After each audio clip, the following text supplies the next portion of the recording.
Porque a gente até quer ver até onde a democracia funciona nesse caso, porque a gente está vendo muitas manifestações, até na internet, pessoas... posse do Renan. Exatamente, pessoas colhendo assinaturas, muitas assinaturas foram colhidas já. Até que ponto a população tem essa força, como o Jean falou, de influenciar esse quadro, essa situação toda que está acontecendo?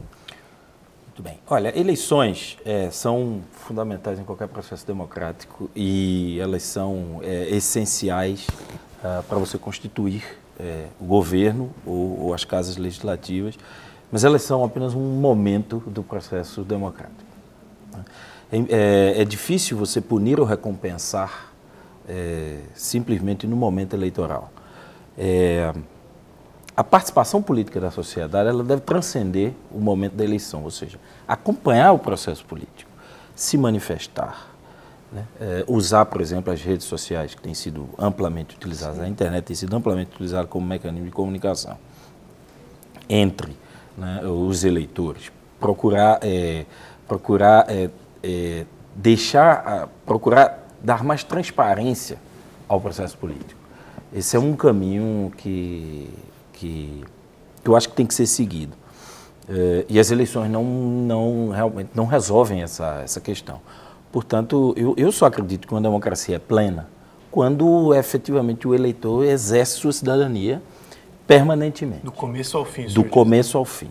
Participando, punindo ou recompensando na hora da eleição, mas também participando, se posicionando. E se for o caso, nós temos fatos da história recente no país que mostraram que a mobilização da opinião pública força determinadas situações. A própria saída do Collor, ou do então presidente do Senado, Renan Calheiros, que agora volta, foi marcado por um papel fundamental da imprensa, exercido, ou seja, a imprensa investigativa e a imprensa de um modo geral, deixou transparente o que aconteceu, o que é muito importante, e a população disse não quero. Sim. E se manifestou das mais diversas maneiras. Por mais que seja desejável pelos políticos ficarem lá na sua caixa de vidro. Me elegeram, agora ninguém esse Eduardo, por exemplo, 11, o moço foi eleito para 11 mandatos, gente. Dizer, carreira política. É uma eternidade. Ele é o recorde. É uma eternidade. Ele é o recorde da casa.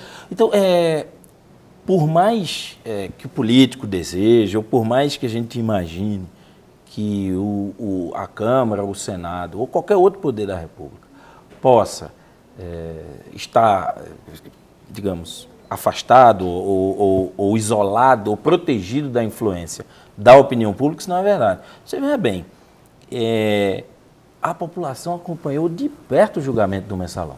Sim. De perto, se posicionou, disse o que queria, a imprensa disse o que queria, a população falou, e o que a gente viu ali foi uma espécie de conexão entre o poder político e o cidadão. O importante é que isso aconteça também no processo legislativo e que a gente acompanhe. Isso é fundamental para a democracia. Então, deixa eu pegar esse gancho. Eu só queria entender a resposta, que eu ainda não entendi a resposta da pergunta. A população pode fazer uma coisa para mudar isso ou não tem jeito? A eleição da Câmara e do Senado como está lá, voto secreto, elegeu, acabou, tem que esperar terminar o mandato deles, ou a população pode forçar uma renúncia ou uma mudança disso, uma nova eleição? Não existe um mecanismo formal para isso. O que existe é pressão política, na minha opinião.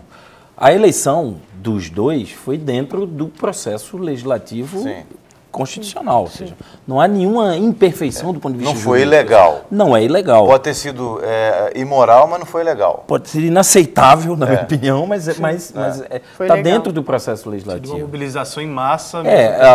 O que eu estou prevendo é que, apesar deles terem conseguido se eleger, em especial o senador Renan Calheiros, não terá um mandato fácil, porque a trajetória dele depõe contra ele, né? Depõe contra ele e a população e a imprensa, pelo que eu estou vendo, pelo que eu pude sentir nesses primeiros momentos, não vai deixar barato.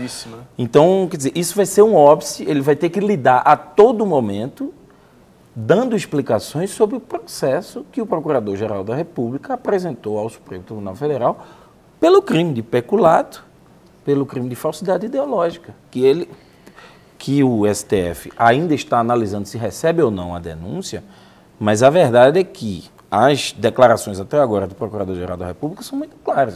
As provas, as evidências são fartas. Quer dizer, como é que pode o presidente do Senado, que acumula inclusive o papel de presidente do Congresso Nacional, que junta Câmara e Senado, que é um poder da República, dividir o seu tempo e a sua atuação política com um processo judicial? Isso, na minha opinião... É incabível. Né? É incabível. Quer dizer, eu acho que é uma forçação de barra, e eu acho que...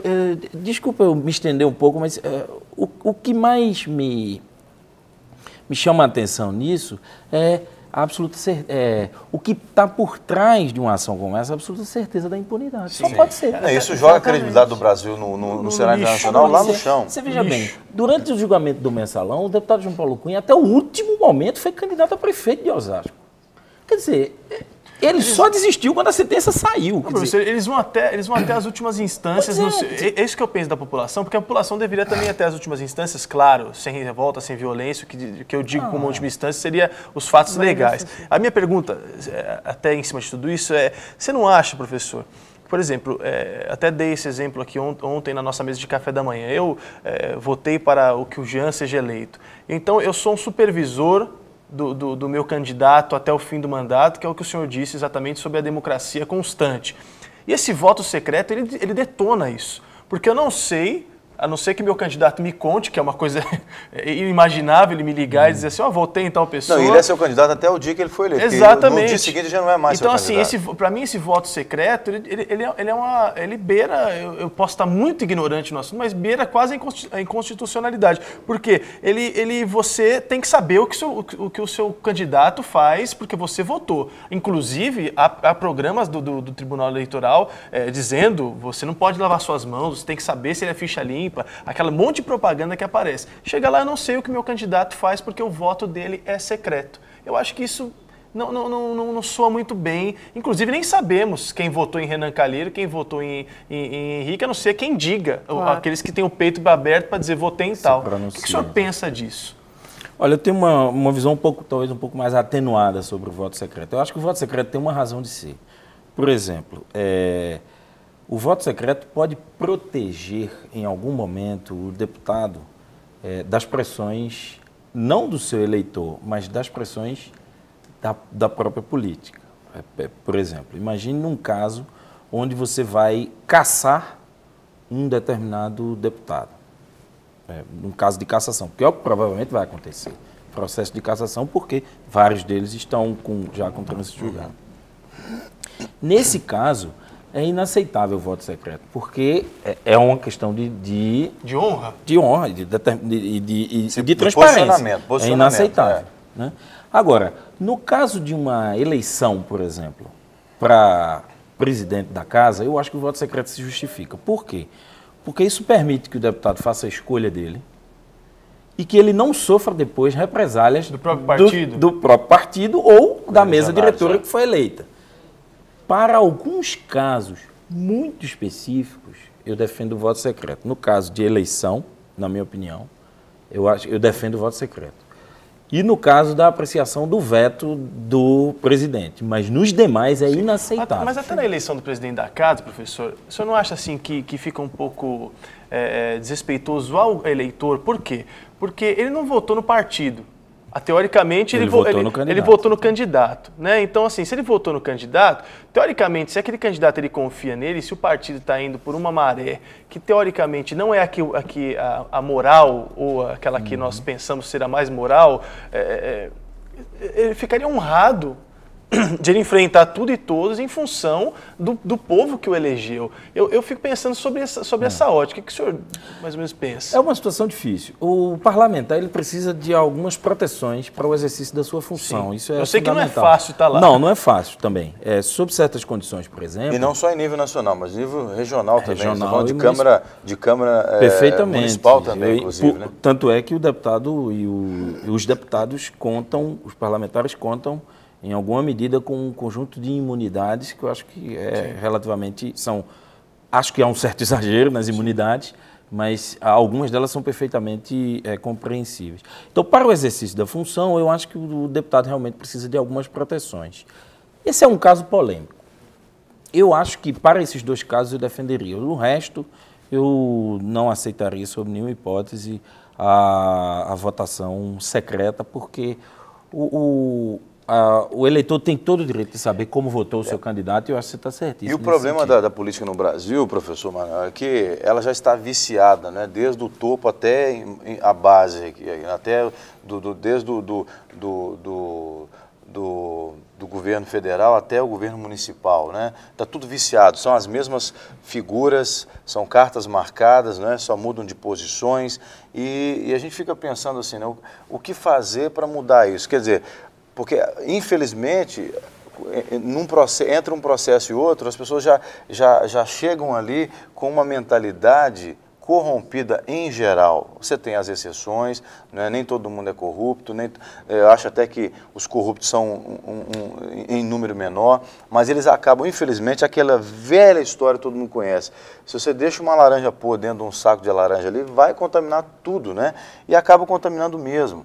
Mas como as coisas ruins, más, elas sempre, quando são maquiadas, elas são maquiadas para atrair com mais facilidade, elas acabam atraindo mesmo com mais facilidade, né? Então acaba o processo político no Brasil ficando dessa forma viciado, e a gente fica, de certa forma, meio que impotente, né?